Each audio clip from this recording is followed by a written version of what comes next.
Hello friends, स्वागत है आप सभी लोगों का आपके अपने यूट्यूब चैनल एग्जाम हिंट्स में। आज की इस वीडियो में हम देखेंगे BSc third year sixth semester subject botany यानी कि वनस्पत विज्ञान के पेपर नंबर सेकेंड की यूनिट 1 से लेकर 8 तक की सभी यूनिट्स के मोस्ट इंपॉर्टेंट क्वेश्चंस जो कि आपके सेमेस्टर परीक्षा की दृष्टि से बहुत ही ज़्यादा महत्वपूर्ण होने वाले हैं। तो अगर आप इस चैनल पे फर्स्ट टाइम विजिट कर रहे हैं और अगर अभी तक आपने इस चैनल को सब्सक्राइब नहीं किया है तो चैनल को ज़रूर से ज़रूर सब्सक्राइब कर लें तथा बेल आइकन को प्रेस करना ना भूलें। तो चलिए आज की इस वीडियो को बिना किसी देरी के शुरू करते हैं। तो botany third year six semester के अंतर्गत पेपर सेकंड में आपकी पहली यूनिट है natural resource and sustainable utilisation. बात करें इस यूनिट के इंपॉर्टेंट क्वेश्चंस की तो उनमें पहला प्रश्न है describe the major and minor products obtained from the forests, यानी कि जंगल से प्राप्त होने वाले मेजर और माइनर प्रोडक्ट्स कौन कौन से हैं उनका वर्णन करिए। तो यह पहला इंपॉर्टेंट क्वेश्चन है जो कि आपके पेपर में इस यूनिट से पूछा जा सकता है। इसके अलावा बात करें दूसरे क्वेश्चन की तो दूसरा क्वेश्चन है explain the renewable and non renewable sources of energy, यानी कि रिन्यूएबल और non renewable sources of energy का वर्णन करिए। यह दूसरा क्वेश्चन है जो कि इस यूनिट से पूछा जा सकता है।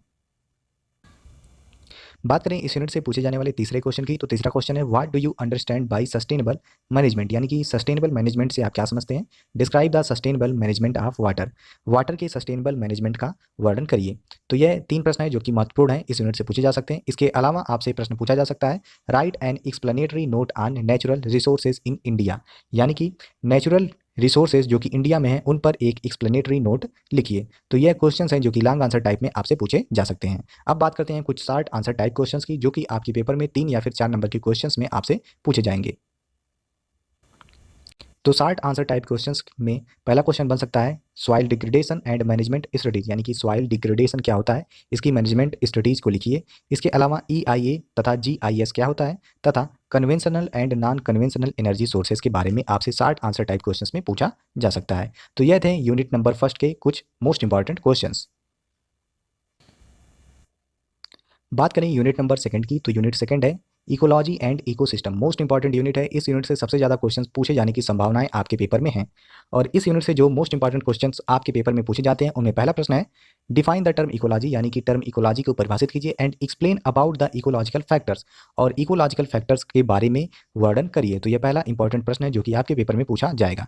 इसके अलावा इकोसिस्टम से दो टाइप के प्रश्न बनते हैं, उनमें पहला प्रश्न बन सकता है what do you understand by ecosystem, यानी कि इकोसिस्टम से आप क्या समझते हैं। Explain the components of ecosystem, ecosystem के कंपोनेंट्स का वर्णन करिए। तो इकोसिस्टम से जो पहला प्रश्न बन सकता है वह ये था।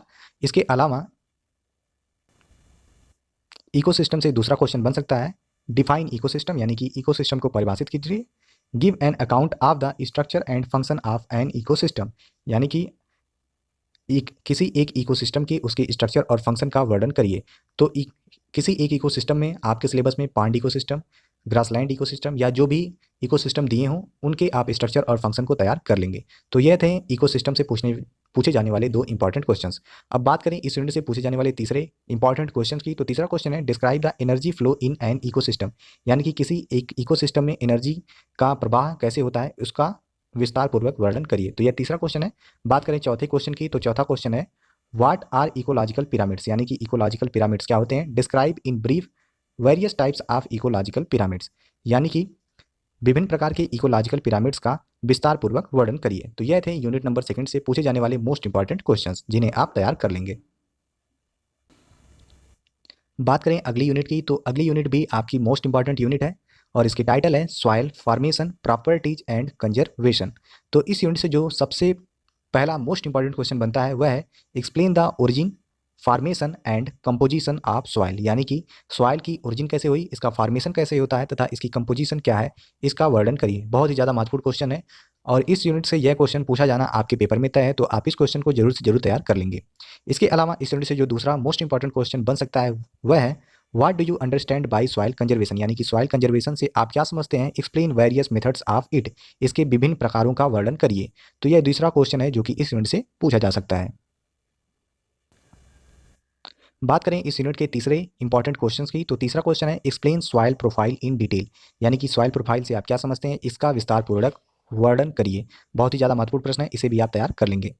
बात करें इस यूनिट से पूछे जाने वाले चौथे प्रश्न की, तो चौथा प्रश्न है व्हाट इज सॉइल इरोजन, यानी कि सॉइल इरोजन क्या होता है, डिस्क्राइब इट्स टाइप्स, इसके प्रकारों का वर्णन करिए, and agencies responsible for it, और वे कौन कौन सी एजेंसीज हैं जो कि इसके लिए रिस्पॉन्सिबल हैं, उनका वर्णन करिए। तो ये क्वेश्चंस थे जो कि यूनिट नंबर 3 से मोस्ट इंपॉर्टेंट है, खासकर ऊपर के तीनों क्वेश्चंस जिन्हें आप तैयार कर लेंगे। बात करें यूनिट नंबर 4 की, तो चौथी यूनिट है बायोडाइवर्सिटी एंड इट्स कंजर्वेशन। तो इस यूनिट से जो मोस्ट इंपॉर्टेंट क्वेश्चन बनता है वह है एक्सप्लेन बायोडाइवर्सिटी, यानी कि बायोडाइवर्सिटी को एक्सप्लेन करिए, its types and values of biodiversity, इसके प्रकार तथा बायोडाइवर्सिटी के महत्व का वर्णन करिए। तो यह पहला इंपॉर्टेंट क्वेश्चन है जो कि इस यूनिट से आपके पेपर में पूछा जा सकता है।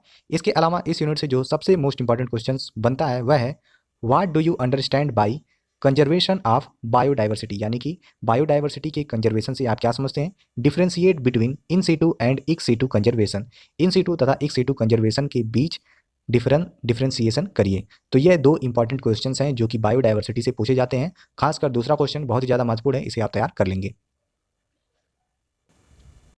इसके अलावा इस यूनिट से कुछ 4 टाइप क्वेश्चंस पूछे जा सकते हैं, 2 या फिर 3 नंबर के क्वेश्चंस में। उनमें पहला प्रश्न है रेड डेटा बुक, इसके अलावा सीड बैंक और जीन बैंक क्या होते हैं, इंडेमिक एंड इंडेंजर्ड स्पीसीज से आप क्या समझते हैं, इसके अलावा हॉट स्पॉट्स क्या होते हैं। तो यह थे यूनिट नंबर 4 के मोस्ट इंपॉर्टेंट क्वेश्चंस जो कि आपके पेपर में हर साल पूछे जाते हैं, जिन्हें आप तैयार कर लेंगे। बात करें यूनिट नंबर 5 की, तो 5वीं यूनिट है फाइटोजियोग्राफी। तो फाइटोजियोग्राफी से बेसिकली जो सबसे मोस्ट इंपॉर्टेंट क्वेश्चन बनता है वह है डिफाइन फाइटोजियोग्राफी, यानी कि फाइटोजियोग्राफी को परिभाषित कीजिए, describe the phytogeographical zones of India, यानी कि इंडिया के फाइटोजियोग्राफिकल जोन्स का वर्णन करिए। मोस्ट इंपॉर्टेंट क्वेश्चन है, इसे आप जरूर से जरूर तैयार कर लेंगे। इसके अलावा बात करें दूसरे क्वेश्चन की, तो दूसरा क्वेश्चन है describe the agro ecological and floristic region of India, यानी कि एग्रो इकोलॉजिकल और फ्लोरिस्टिक रीजन ऑफ इंडिया में जो है उनका वर्णन करिए। तो आप खासकर पहले प्रश्न को तैयार कर लेंगे, मोस्ट इंपॉर्टेंट क्वेश्चंस है। इसके अलावा 4 टाइप क्वेश्चंस में आपको 3 नंबर के क्वेश्चन में प्रश्न पूछा जा सकता है give an account of vegetational types in UP. तो इस क्वेश्चंस को आप तैयार कर लेंगे। तो फाइटो जियोग्राफी से बेसिकली जो 3 इंपॉर्टेंट क्वेश्चंस बन सकते थे वो आपको बताए गए हैं। बात करें यूनिट नंबर 6 की, तो 6वीं यूनिट है environmental audit and sustainability.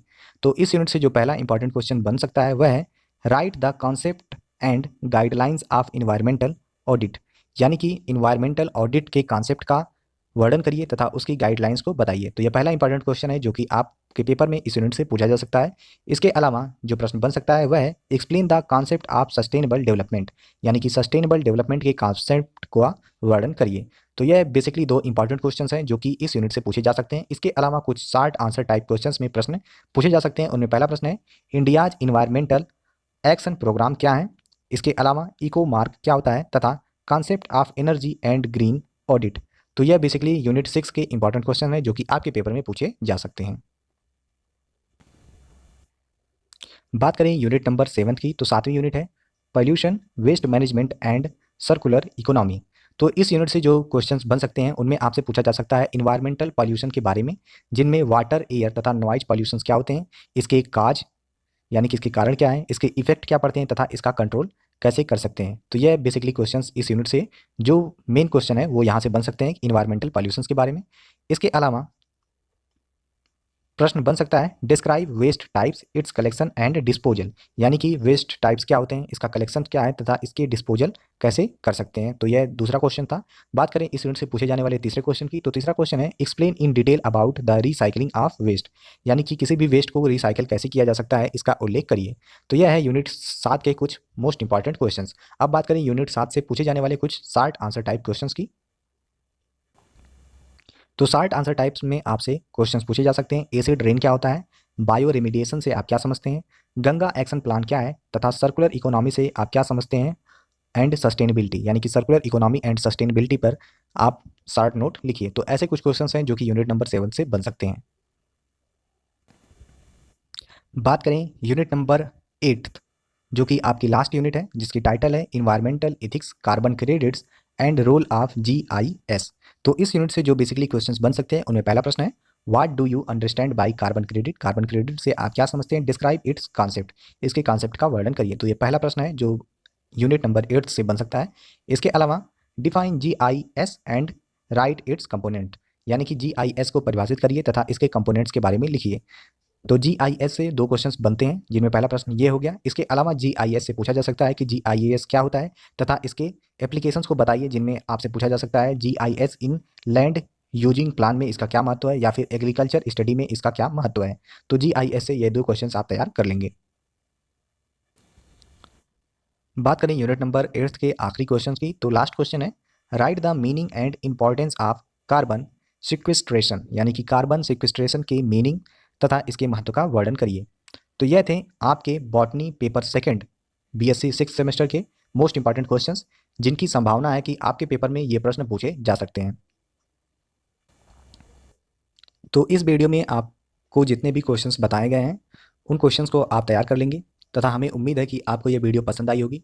Video को जरूर लाइक करें, चैनल को सब्सक्राइब करना ना भूलें तथा एक प्यारा सा कमेंट करके जरूर बताएं कि आपको ये वीडियो कैसी लगी। अगर आपको किसी और भी सब्जेक्ट की वीडियो चाहिए, इंपॉर्टेंट क्वेश्चंस की, या फिर किसी अन्य सब्जेक्ट से रिलेटेड वीडियो चाहिए, तो आप हमें कमेंट बॉक्स में कमेंट करके बता सकते हैं। Thank you.